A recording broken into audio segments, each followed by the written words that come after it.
Good morning, good afternoon, and good evening, depending on where you are and when you're watching this webinar.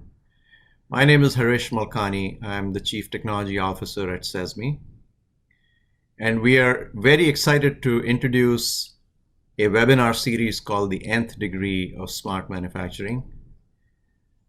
The idea behind these webinars is to give you a more detailed look at specific subject matters that are relevant for smart manufacturing. These sessions are usually provided by subject matter experts from within our network and sometimes even outside our network. They'll be hosted by me. They can be anywhere between 20 minutes and 50 minutes.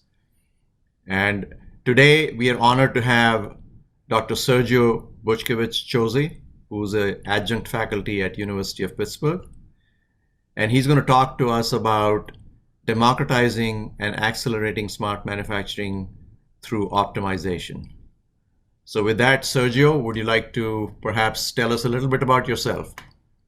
Certainly, Harish. Thanks to you and CESMII for having me. And I was initially trained as a mechanical engineer, fortunately in a time where computers started to really become mainstream, even for personal use. And because of that lucky coincidence, I got hijacked into the digital world and performed in strongly digital related roles in the aerospace, energy, and manufacturing industries. I have been able to apply advanced analytics and optimization within all of those contexts. And I can tell that it is very exciting when we see those tools in action. So Sergio, why don't you begin by telling us how does the world of advanced analytics and optimization fit into smart manufacturing? You've been through several different experiences in your career. And from your perspective, if you can tell us how that fits into the world that we live in today in smart manufacturing, that'll be great. Yeah, fitness is a great way to kick the ball into this conversation because more so in manufacturing, where I have been performing recently, we always strive to do more with less. And therefore, the pursuit or intent of optimization is inherent. But that is only at the high level. If we could unpack that a little bit more, there is a couple of slides that could help us understand that in a bit of additional detail. And I would like to start by sharing these two parallel roads because we're going to exactly draw a parallel between a smart car, a self-driving car, and a smart plant, which is a self-operating plant to some extent. And even before we jot any additional detail there, when we think about the operational context of these two examples that we are describing here in parallel, both of them share the need to fulfill a mission. In the case of the car and even the factory, where to go, how to get there. Those are the mission parameters. In order to fulfill that mission, there are conditions that we need to respect. In the case of our journey in the self-driving car, where to start from, which is not even specified as of yet in this particular slide. And even if we try to specify all of those many things, a lot of them would still remain uncertain because this is just how the reality is, and those that are keen to manufacturing operations know exactly what I'm talking about. And we could keep going with a lot of other system characteristics that would describe these two scenarios. But let's focus on the very few relevant ones that are color-coded here in blue for mission and conditions. And we're going to use this blue color code to address optimization-related items. And then the uncertainty in this brownish color. If we think about this context a little bit further, well, what was our mission? We need to start at the bottom of the slide and finish up high. We want to, in the case of the self-driving car, complete our trip in a given time. We can think of the journey for the product being manufactured. Same thing in our factory. We have a starting point, and when we finish, we have something that has been manufactured and is ready to be delivered elsewhere. And in doing that, there are constraints that we also need to respect, such as the time for that to be manufactured, the certain amount of CO2 footprint that we would like to limit in performing those manufacturing operations. So we can see already see arising there that tension between objective and constraints. It would be much easier if we didn't have constraints, but the fact is that they are there, as the uncertainties are also there. In the case of the car, we can have a slippery road ahead. How much slippery that is, where exactly, we may have an idea, but we don't know for sure. Same thing about the manufacturing operations. We can have a spillage of fuel or lubricant or any other type of accident whereby things break and don't go exactly as expected. And then all of those uncertainties play there. And then that starts to form this complex operating environment that we're all very used with. Some things come to our rescue, and that is Industry 4.0, smart manufacturing.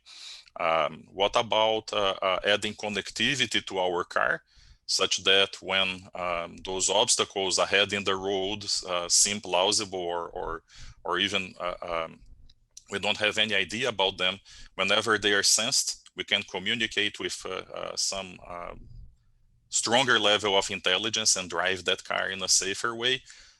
Same thing with connectivity for our machines in our plants. We can coordinate them in a way that is going to face all of those uncertainties and the constraints and still go strongly or as strongly as possible towards the objective. In the case of the plants, there is even more applications for connectivity. The connected devices can not only be our machines, as well as our products, whatever we're manufacturing there, for the purposes of track and trace and quality control. And once all of those connected signals are available, we can start closing the loop in making things better. And this is where adaptivity and controls play a role.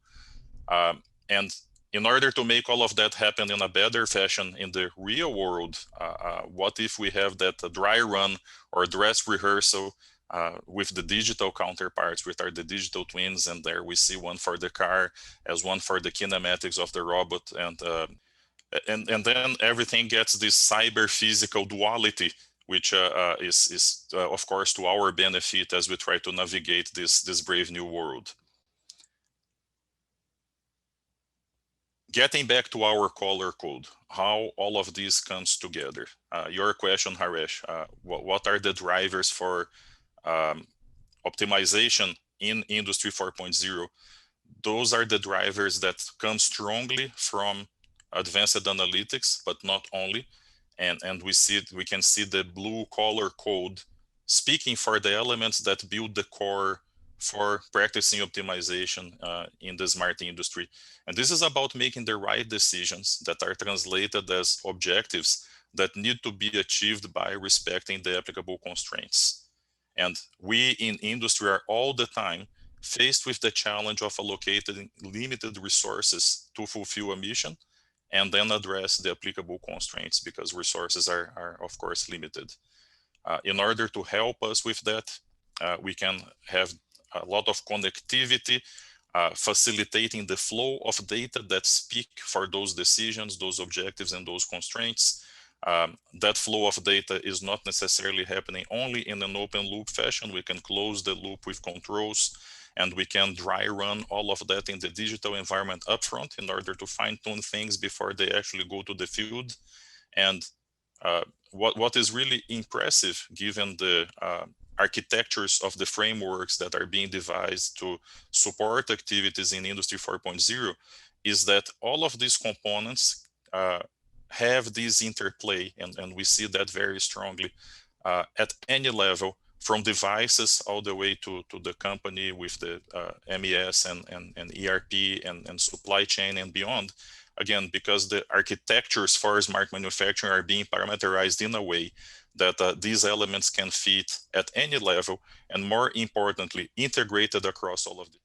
So that's great, Sergio. So you've shown a block called optimization core in the middle of this slide. Can you tell us what's inside it? What are the basics that one needs to know about optimization? Yeah, certainly, Harish. And we stand in the shoulders of giants to know what those elements are, because as a matter of fact, optimization has been in place for many, many years as an established discipline, something that is applied to support and enhance decision making in complex situations.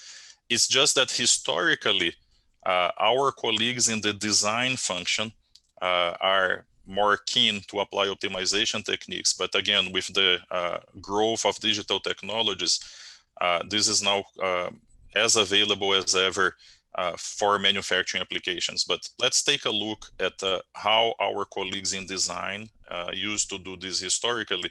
And then by understanding their practice, we can bubble up those elements of the core that you just asked about. So first element is subject matter expertise. And we have many of them. We have a lot of smart and capable people in our manufacturing operations, and they try to do their best within their disciplinary tracks. And the analogy that I can build here is that of the subject matter experts that come to devise an aircraft. And if we look at only one discipline at a time, we have these kinds of anomalous or single-minded types of products that we see in the top center of the slide.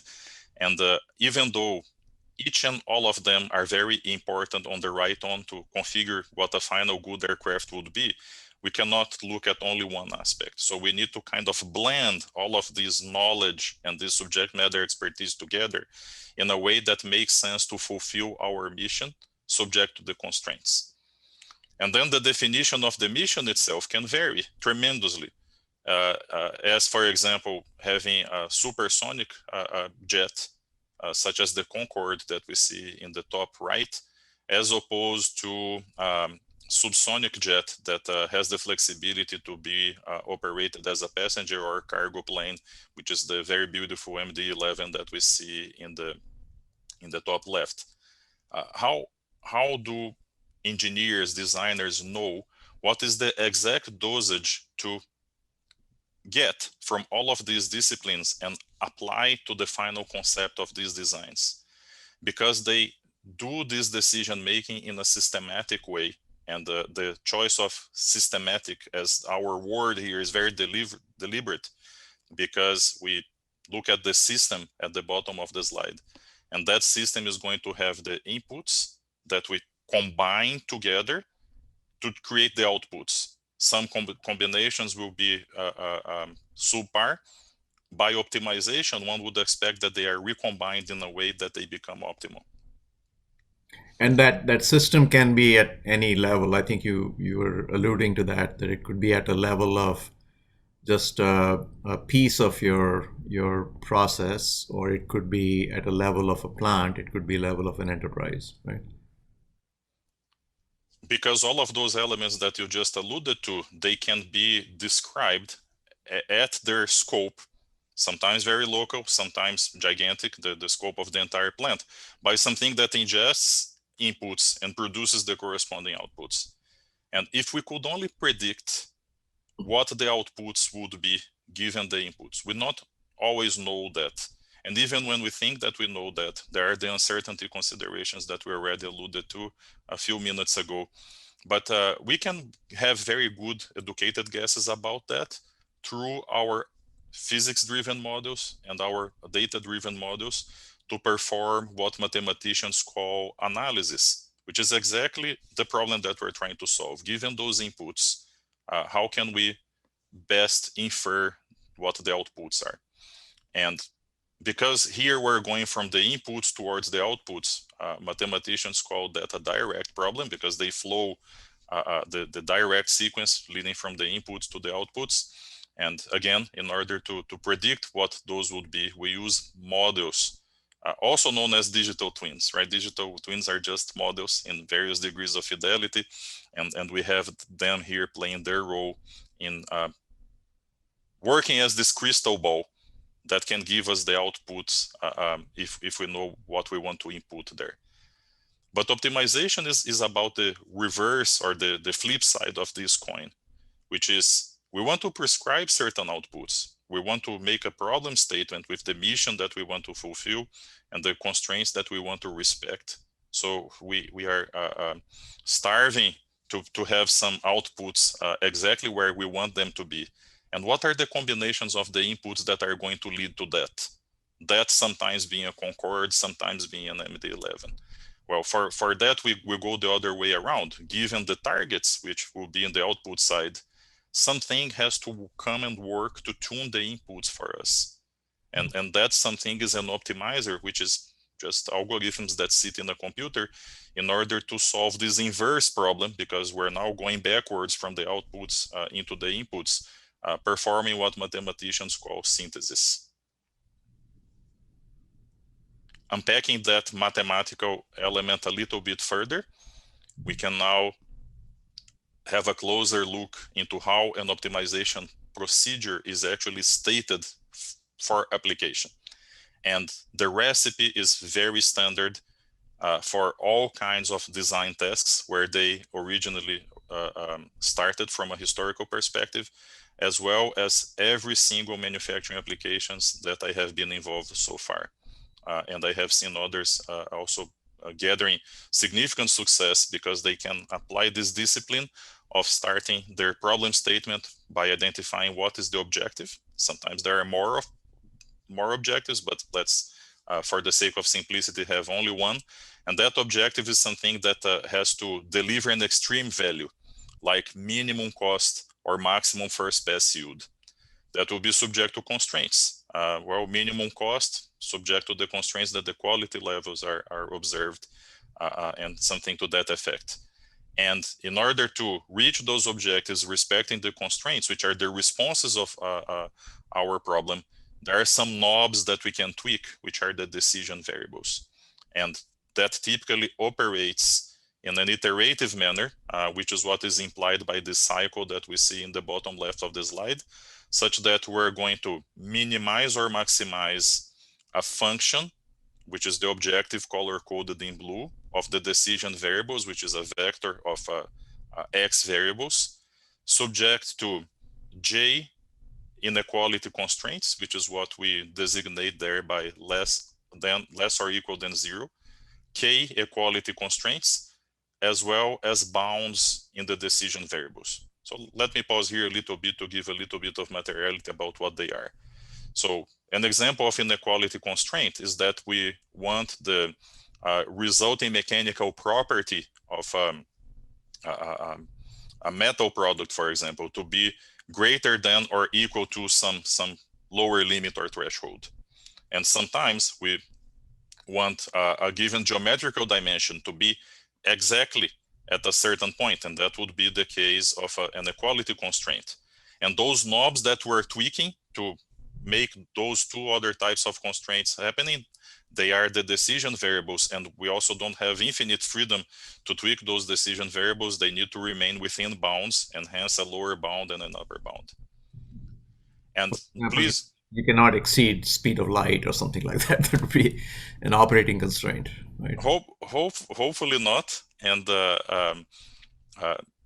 this is something that, again, subject matter experts, they are the best source for informing us what is the art of the possible there. And other types of subject matters are going to help us further in what is color coded in blue and brown, which are the objective function and the constraints. How can we possibly calculate that? So it can become intimidating from a mathematical perspective here, that you need to come up with responses for functions that depend upon a potentially very large number of variables X.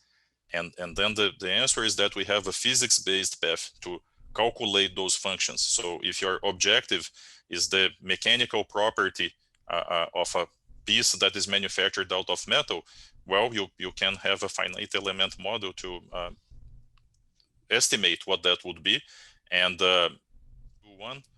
So that function f, color coded in blue, if that is the final mechanical property of a part that is manufactured out of metal, we can reasonably infer there by using mathematical simulation, FEM techniques, such as the one that is depicted in the top right of the slide, for the constraints or even the objective function or any combination of them.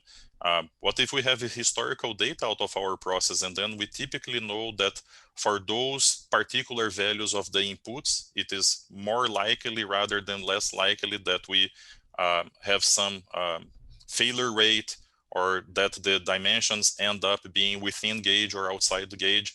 And then imagine those two arrows that are pointing leftwards with information that comes from physics-based models, as well as information that comes from data-driven models. They are the sources that are going to tell us what are the values of F, J, and H are at each step of this iterative process that we're alluding to as optimization.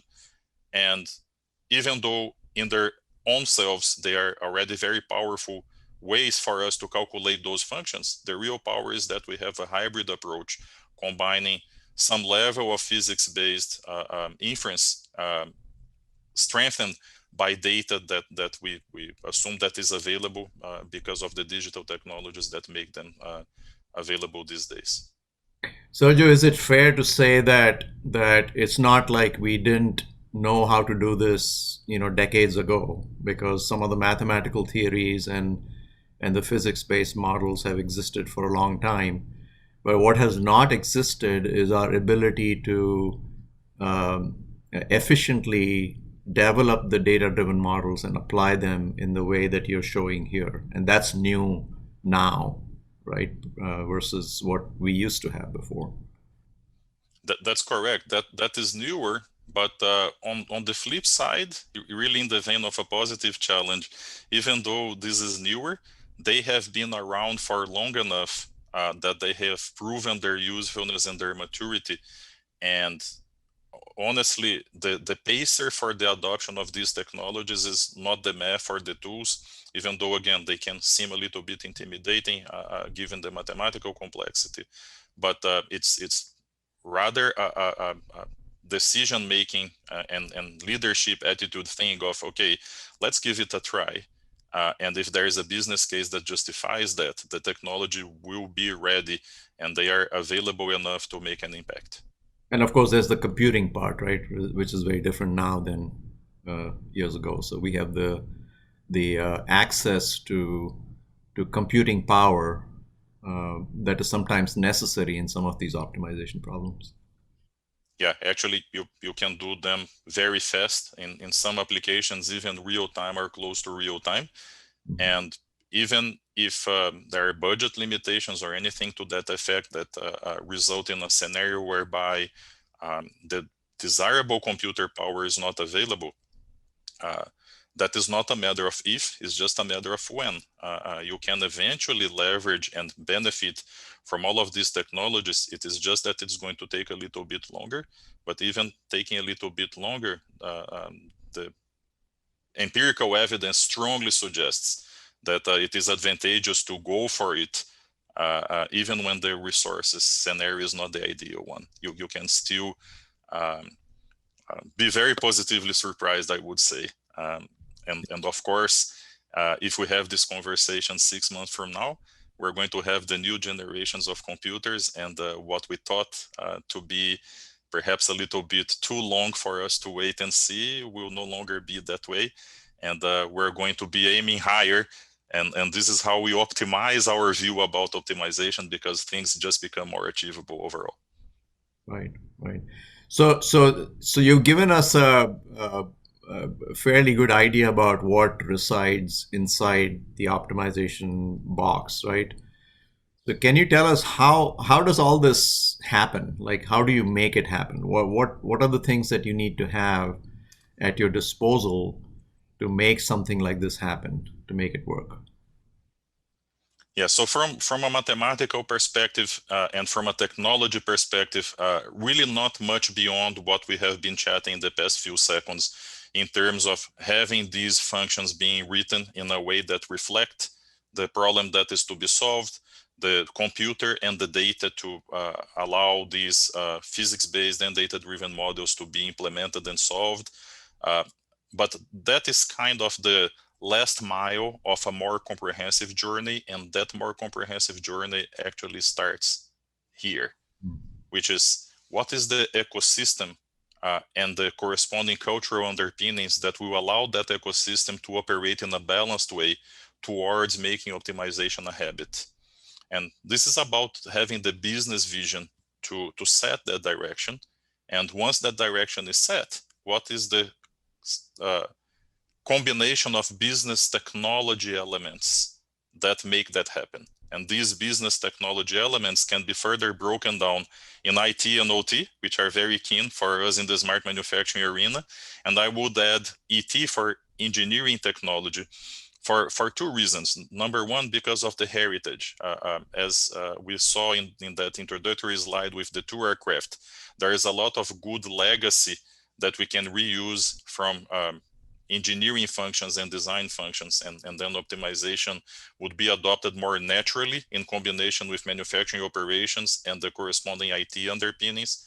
And the second reason is because a lot of manufacturers are actually OEMs that have primary technical responsibility and design responsibility for their products, and then it would be to their best interest to blend all of those functions and then result in this gear. All of the gears are synchronously operating together in a smooth way. And in the end of the day, all of those technologies, which are computers, mathematics, data, algorithms, they address needs at the business level. And then the business direction is the overarching support for optimization to happen. This is at the strategic level. If we go one layer further down, there is something that really helps create all of these as a second nature, as something that will just flow as a habit. And that thing is systems thinking. And in terms of system thinking, this slide shows the conversion of functions that are to be performed such that our system achieves the mission that it was designed to achieve, and how we convert those functions into elements of an optimization problem. So let's go a little bit slower here just to give materiality to what is this role of systems thinking to make optimization a habit. In the top left of this slide, we have a cartoon example of the functional decomposition of a ride-sharing app. And those ride-sharing apps have a primary mission of transporting passengers. And we could have very similar primary missions in our manufacturing operations, such as transporting the goods under the roof of our plants. And when we unpack that primary function into the underpinning functions, we see what else has to happen in order to achieve the primary mission successfully. In the case of the ride-sharing app, it starts with enrolling the users. Once those users are enrolled, they can place orders that are going to be managed, and then they're going to be fulfilled. And after they are fulfilled, they can be monetized by charging for the service. If we zoom into one of the particular functions there, which is that branch with fulfilling the orders, and fulfilling the orders is what we live for in the manufacturing environment, right? We can take a look at confirming orders. In the case of the ride-sharing app, assign a vehicle, which in the analogy with a manufacturing environment is assign the manufacturing or transformation resource that is going to perform the intended operation.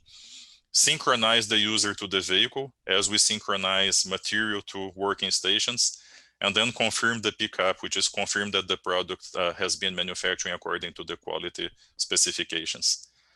For all of those, there is a systematic discipline of allocating and quantifying requirements. And we have the examples in the short sentences that go to the right of each box. You can see that those short sentences are also color-coded. The part in purple is the confirmation of the function that is being performed. So the assigned vehicle shall be within 5 miles of the starting point. And again, what would be the manufacturing counterpart? The assigned machine shall be available within 1 minute of the triggering of that manufacturing operation, such that the overall scheduling is met. And the ride sharing, as much as manufacturing operations, is about optimizing schedules in the end of the day. If we get this flow and this thought process and automate that as much as we can, optimization becomes not only attainable, but an exercise that we enjoy, because that seemingly uphill battle of optimizing things becomes what we do day in, day out, because this is the way we think, because that is the culture we believe in, and this is driven by the results that are going to be obtained. And again, there is mounting empirical evidence, not only the design function, but more recently the manufacturing function, that coupling this train of thought with formal optimization methods, as described in previous parts of our conversation, runs the show in a way that it is easy to implement and maximizes the results that are possible to be harvested. Very good. So, yeah, so I was actually just just put it up. I was going to ask you the question that when we talk about how we go about doing the optimization, that we have to be thinking about baby steps that need to be taken, right? Then the baby steps are to be able to understand what's actually going on today, and then also have a good vision of where you want to be with your predictive and proactive and optimized steps, right? And I believe you flashed a slide. I think it's probably going to answer my question. So please go ahead. Okay, so we're really in sync here, and in order to best answer that question, let me just recap a few steps here. So the right ecosystem, because the right players are there. Our subject matter experts from the many operational branches that we have in a complex organization, equipped with the right discipline and the cultural elements that are going to make their job easier. And that in itself already goes a long way. If you have that coordination between the players, and those players share this common language and this common dialect of the system thinking, even if you equip them just with the simplest spreadsheet, they can do a lot of damage, of course, in the positive sense of the word. And I'm just meaning that they can be extremely impactful. But what if we have the right ecosystem with the uniform culture, and we put that in steroids, because we understand the progression of maturity in the analytics world, and we have sophisticated tools that are very prevalent these days. So then we really maximize the potential of applying optimization technology in the industry. Let's see how all of that comes together in this slide. I deliberately went a few slides back to talk about the ecosystem and the culture, because there is a maturity imperative to be observed here. And achievement of the right maturity levels before significant investment in tools is the recommendation that I would thoroughly issue in any circumstance. The tools are becoming more accessible, they're becoming more powerful, but there is still a cost associated to acquiring and maintaining those tools.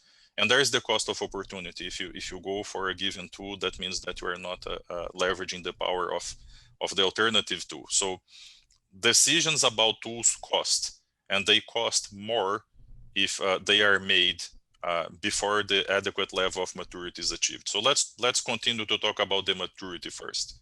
And I'm going to specifically use Tom Davenport's model for analytics maturity here, starting from descriptive, which is what happened. It's important to understand the past to be able to somehow influence the future. Part of being able to influence the future by learning from the past is understanding the root causes, which is why things happened. And there, overwhelming majority of the cases in organizations trying to embrace analytics as part of their smart manufacturing efforts is to get stuck in this death valley. It's quite a challenge to jump to the next level and become predictive, which is where we gain the ability of what may happen. And why is that? It's because the mathematical sophistication and the requirements that have to be met at the predictive level are much more complex than those that we see in descriptive and diagnostic. But once that is achieved, there's the reward, which is the ability to not only infer what may happen by being predictive, but also try to prescribe what we want to happen. And that is that interplay between analysis and synthesis that we have just talked about a while ago. In terms of the tools that underpin this journey, and again, gain maturity before significant investments in the tools, we have this pyramid here, and at the base of the pyramid, we have the cyber-physical counterparts that typically flow into a database. You have data collected from the physical world through a digital thread. You have the IoT devices streaming that data, and also data that comes from the digital twins that mimic that physical reality. And it's very important that they get contextualized. And as you see the parallel between the left half and the right half of this slide, that contextualization is pretty much happening when we're about to cross the Death Valley. And whenever that is successful, then we reach the oasis of the predictive analytics. And predictive analytics, either data-driven or physics-based, and we have names of some of the primary vendors of very high-fidelity models there. And then into optimization with very specialized tools, some of them provided by CESMII members. When we talk about the levels of this pyramid in a somewhat discrete way, implying some separation that used to be the landscape of the technology until a short while ago, and we use that separation just for clarity of our conversation here. But the big thing that is happening as of recently is that we're seeing the all-rounders. We're seeing environments and tool sets that just cross through all of the levels that we're talking about here. And then the integrated solutions are at the avail of the practitioners, such as the CESMII platform itself and some of the giant cloud players. And last but not least, of course, the open source world, either in their raw open source form or their vendor supported versions. Sergio, one thought that came to my mind is that you pointed out where the Death Valley is, and central to that is our ability to contextualize data that can then be consumed by the analytics and modeling and optimization tools. But I'm suspecting that contextualization is not something that you just throw a tool at it and it does it, right? It's more than that. It needs to have the subject matter expertise that knows how to contextualize and how to organize the data, how to structure the data in a meaningful way that is also repeatable and reusable. Is that fair to say?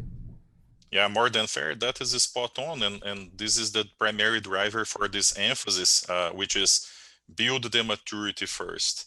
Have a well-oiled gear that represents your process. Allow that gear to function with optimization in mind, and allow that gear to adopt optimization as a habit and something that they believe on. And those that will be cultural underpinnings for this increase of maturity that is going to allow us to overcome even the hardest challenges. And the challenge that you just alluded to is a very hard one, which is contextualization does not happen naturally. There is coordinated effort required for that to happen, and that I believe is the gist of your question. So absolutely, that sequence is something that is going to make things much easier. Not that it is not possible to make things happen here and there without that sequence being observed. But again, the main topic of this conversation today is optimization. We also want to transform our operating environment to perform optimization in an optimal way. And this is why that climbing that maturity ladder before actually making big investments in any of these technologies is what makes most sense. Great, great. So, Ajay, when we talked a little bit earlier, we kind of alluded to perhaps some examples that you can show us, and how some of these concepts can be brought to light through those examples. Would you be able to do that for us? Sure, and there are various examples that serve as inspiration and positive challenge. I would like to tackle that particular part by making a comparison here between an optimization example where it started historically, which is in the design function, and how common that is with the manufacturing element that is front and center to our conversation here in CESMII's activities.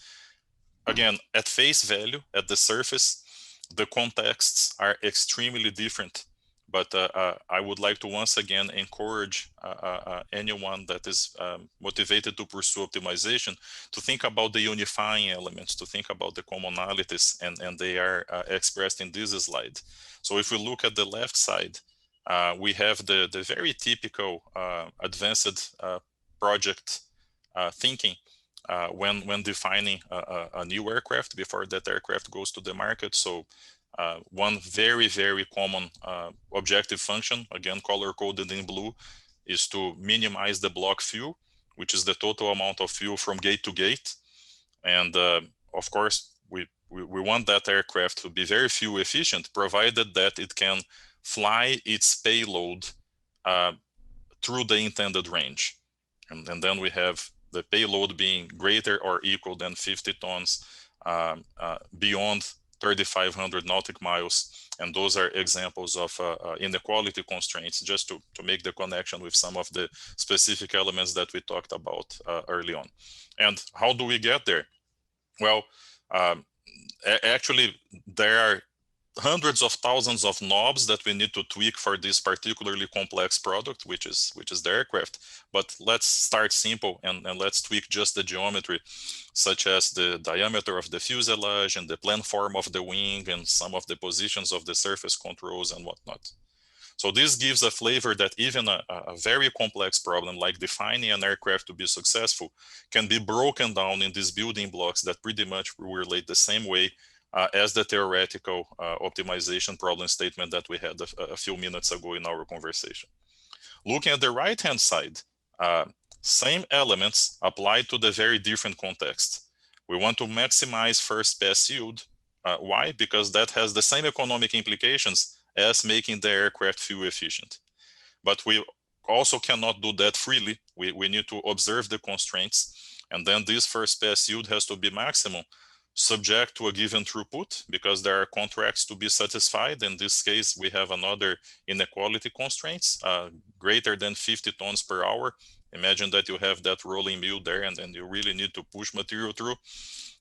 In pushing material through, you need to preserve the asset itself. So you would prefer that the cylinder life is greater than a given number of hours. Otherwise, the profitability is going to be compromised.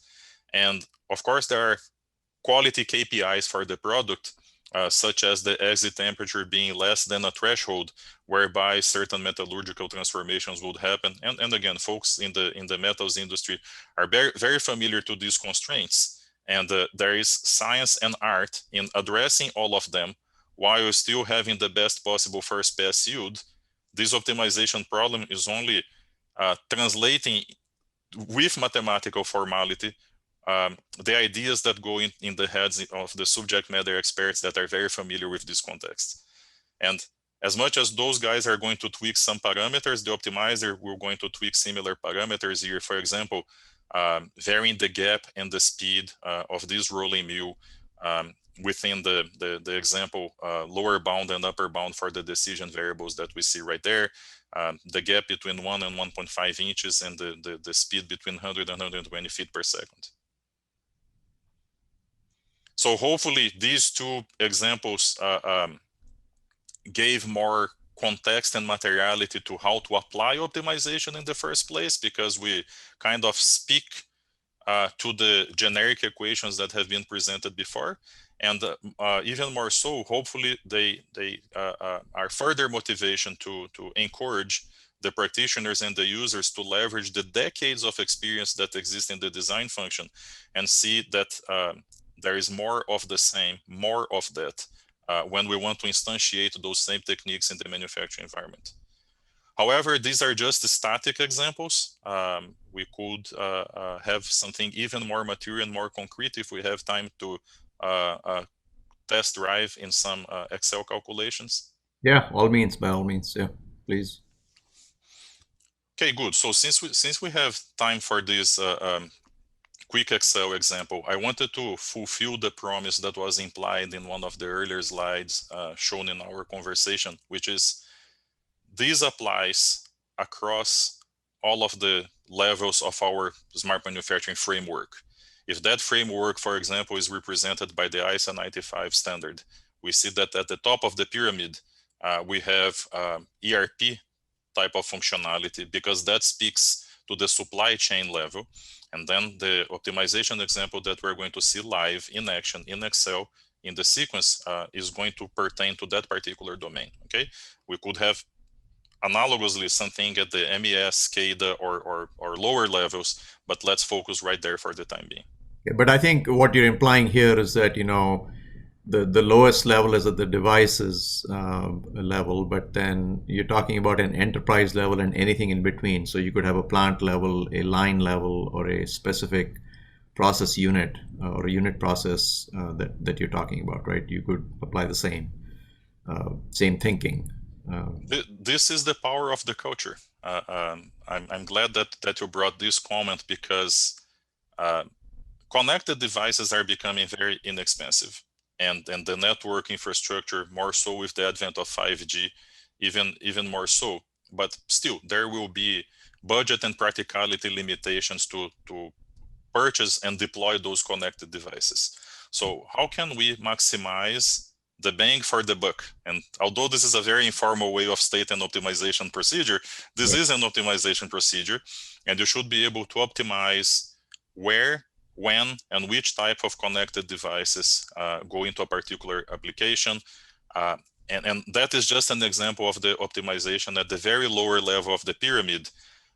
When we go to the Excel, we're going to look at the other end of the spectrum, which is the supply chain altogether.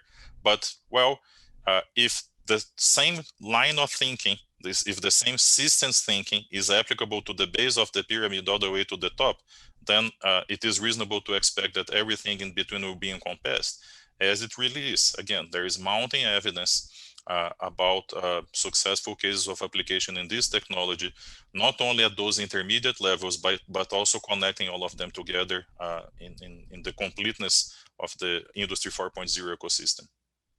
Excellent. Great. Okay, so flipping our view to Excel. All right, so on to our supply chain level optimization example. We have the map that you see in the top left. Consumer plants are color coded in orange. The blue ones are suppliers. And then we have this supply chain. And from the consumer perspective, we want to minimize total cost. And now I am right here in near columns O and P, reading the statement of the optimization procedure right here. So the consumer wants to minimize the total cost subject to some constraints. There is a purchase cost. There is a market reality for how much goods cost.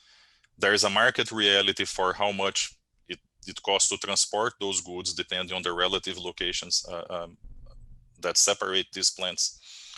And there is a demand to be supplied because there are production commitments. And of course, those blue units that are the suppliers, they have some capacity limitations. And how are we going to minimize the total cost in spite of those 4 types of constraints that we see there? We're going to, again, tweak our knobs by selecting optimal quantities to be purchased from each supplier. Okay, so here we have the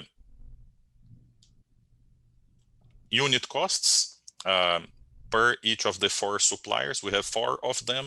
The cost of the goods range between $189 and $215, just as an example.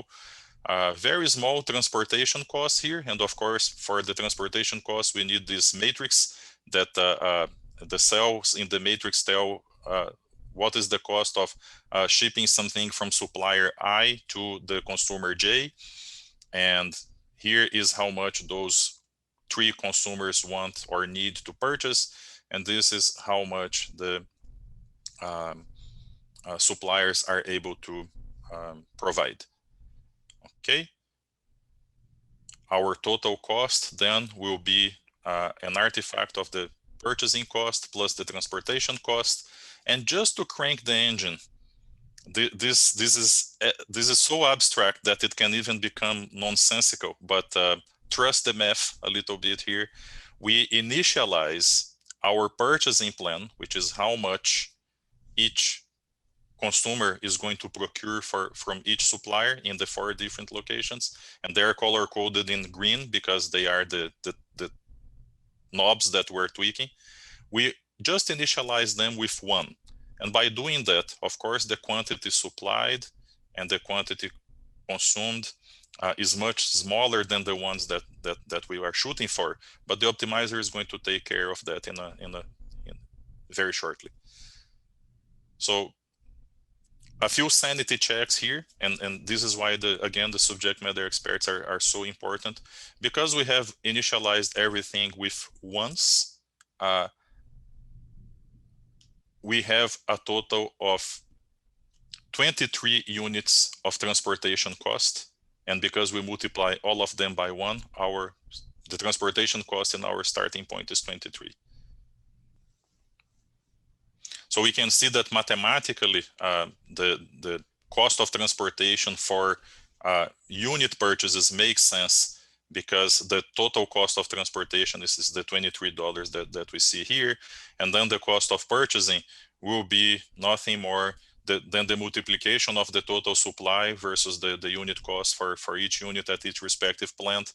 And this is a problem that can be entirely formulated by a combination of adding and multiplying things together. Of course, not as trivially. The same skeleton can be applied to when your functions are not just the result of simple summations and multiplications, but they're actually the output of a high fidelity simulation of a rolling process or something like that in a finite element code. But again, think of the skeleton. If you need to plug more complicated and more sophisticated things to make the calculations, the important thing is to have the correct framework. Enough said about that. Let's crunch some numbers here. And for that, I'm going to use very neat functionality present in Excel. Back to our tools conversation. Good enough maturity can yield satisfactory results even at the simplest tools. When you are convinced from a business perspective and from a culture perspective that the maturity is where it should be, that is perhaps the right point to invest with more appetite at the sophisticated tools, because then you are going to put these on steroids. But for now, we are operating with Excel, and then we have the solver capability here, which has a translation of our optimization problem. We're setting the objective in this cell B34, which contains the total cost, and we want to minimize that by tweaking the knobs, which is changing the variable in cells G37 to I40, which is our green variables describing the purchasing plan right here, subject to the supply and demand constraints that are specified right here. So Excel has a simple way to allow us to write and read the optimization problem that we're trying to solve. And when we try to solve it,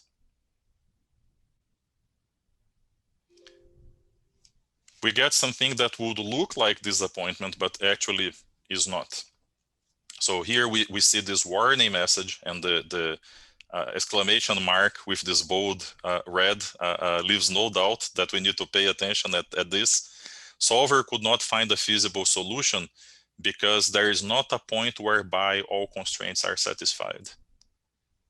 And when you leave the routine of a complex manufacturing operations, the mere awareness that the resources are not fully lined up to supply a certain demand is something that can take hours or days or weeks or months. And the results of that at the business level can be minor all the way to catastrophic. And the presence of an optimization framework allows us to catch those type of critical details early on. In our case, this warning message stems from the rather cursory way whereby we described our optimization problem, and have we been a little bit more careful to add the total demands. We have 4,600 units that are being demanded, and because each of our 4 suppliers can supply only 1,000 units each, that means that they can supply a total of 4,000, and therefore we're 600 short of what has to be supplied. And optimization culture, systems thinking, second nature. This example is intended to show how the many building blocks that appear during our conversation factor into giving us something useful, even in the case when we cannot apply the optimization per se. Because it brought awareness. It didn't bring a solution, but it brought awareness. And the awareness can be worth many millions of dollars depending on the case. Yeah, so I think this iterative process of understanding why a certain solution could not be generated is sort of an iterative process with those that understand the business, that understand the process, and then bring back that knowledge into creating some of these constraints and creating some of these situations that you're showing on the Excel sheet. So again, it raises the importance of having that that available to you. Absolutely.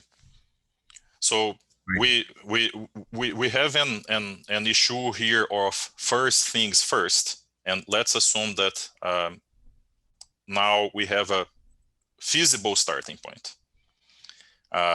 Your contracts and purchasing department is very good. You were able to negotiate with your suppliers that they increase their capacities by 20% each.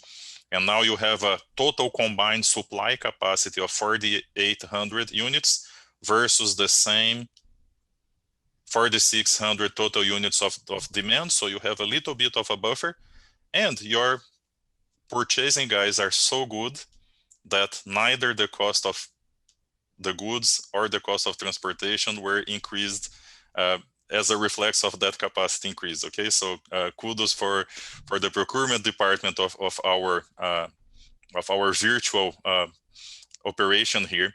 But assuming that was achieved, now at least we have feasibility, and attaining feasibility in the first place is a big deal in your optimization journey. Optimization is not going to happen at its fullest extent overnight. And then those solid baby steps oftentimes start by attaining feasibility.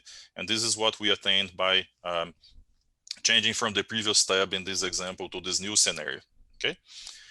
Now, assume that in this new scenario, we're so happy that we convinced our suppliers to increase their capacity without charging extra, that we get lazy. And what do I mean by getting lazy?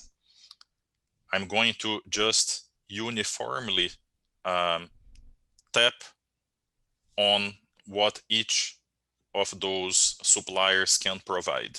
So because the consumer plant number 1 needs 1,200 units. This is what we see here in this demand plan. And this is what we see here as the result of adding up 300 units from plant 1, 2, 3, and 4. Okay, low-hanging fruit, easy solution. For the consumer number 2, we have right here in this cell M25 is a total of 1,400 because we have increased what we tap from each of the suppliers from 300 to 350 units. And when our total demand increases to 2,000, that means that we get 500 apiece times the 4 suppliers, and then we satisfy that.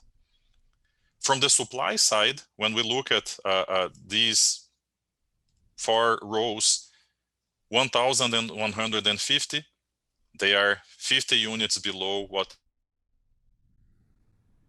each one can apply. So that means a feasible solution, because all of the demands were satisfied, and all of the supply capacities were respected. And all of that happened at a cost. So 941,000 for the total, breaking down 932,000 for the purchasing cost, and a little bit south of 9,000 for the transportation cost. And we're still in a scenario here where the transportation cost is marginal relative to the total cost. The question is this feasible solution the optimal one? And here the positive challenge that I share with the audience is, if your operation is performing at a feasible level, what about going the extra mile and allowing it to operate at the optimal level? What would that mean? So now, instead of just uniformly allocating the supply and demand here, we're going to once again invoke our solver, and now we know that there will be enough capacity to supply this demand. And when we solve, we have a purchasing map that is very different from that uniform distribution that we did a while ago. And because of that, the total cost is smaller than what just the purchasing cost alone was in the previous scenario. And if you recall the numbers, let me go back here real quick. So $941,500, $936,000. Well, maybe this is not an impressive sum just because of the combination of values that were chosen, but perhaps to entice the value of this solution a little bit further, imagine that this reflects every day in this operation. And then we're going to multiply that by 300 plus days of operation per year. I guess that it would become more compelling to go for this solution. And this solution is chosen because if you see right here, we max out what all of the supplier plants can provide except plant number 2, because plant number 2 is the one with the highest cost. How can the algorithm know that? Because there is a mathematical model translating this information behind the scenes when we make the statement of the optimization problem to be solved. Moreover, we can see here that when we have a given plant, that is this plant number 2, that is the most expensive, not all of the capacity is being directed to all of the places, but rather 800 units go for consumer number 3 and 200 units go for consumer number 2, because both of them can acquire those goods for that plant, albeit at a higher cost, at a lower transportation cost. And then when the transportation cost is the highest, which is 3 units, then the purchasing plan allocates 0 units for that particular combination, which would be the worst one, because that one combines the highest purchasing cost with the highest transportation cost. And that bad scenario was inherently avoided by the algorithm that is solving this optimization problem. Very good. We can keep going, applying additional constraints, because in real life, we always have additional constraints to satisfy. So here, making things a little bit more difficult to decide, and optimization is about decision making. The plant with the lowest purchasing cost is going to be the one with the highest transportation cost.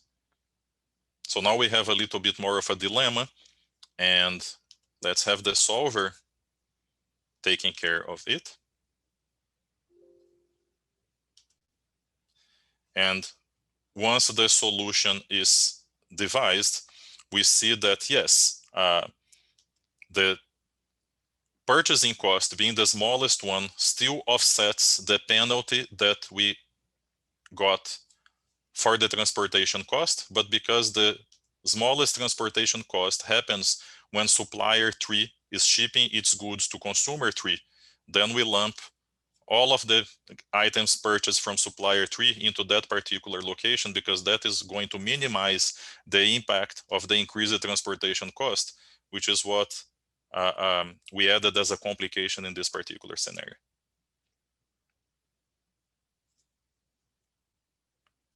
As a final one, we now have supplier number 3 being clearly the best bet because it combines the lower price for the goods themselves with the lowest price tag for the transportation, but because there is no free lunch, and the impossibility of free lunch is the most important argument that I would use to convince anyone to adopt optimization.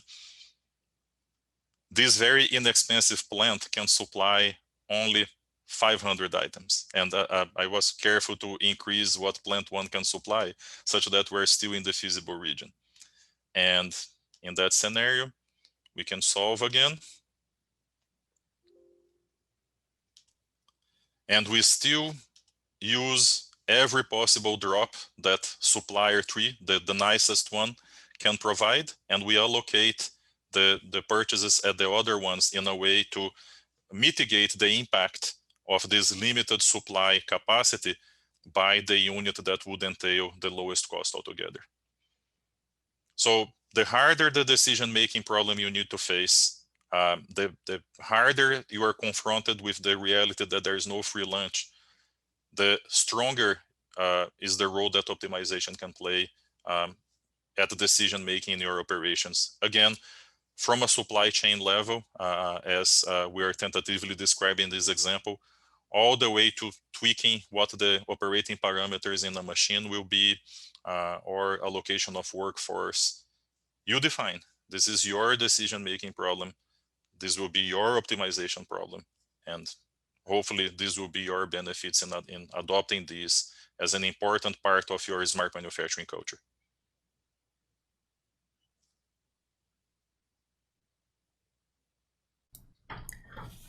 Excellent. I think these examples were very powerful in showing what can be done, and I think the iterative process that you went through with the different scenarios was just absolutely valuable for us.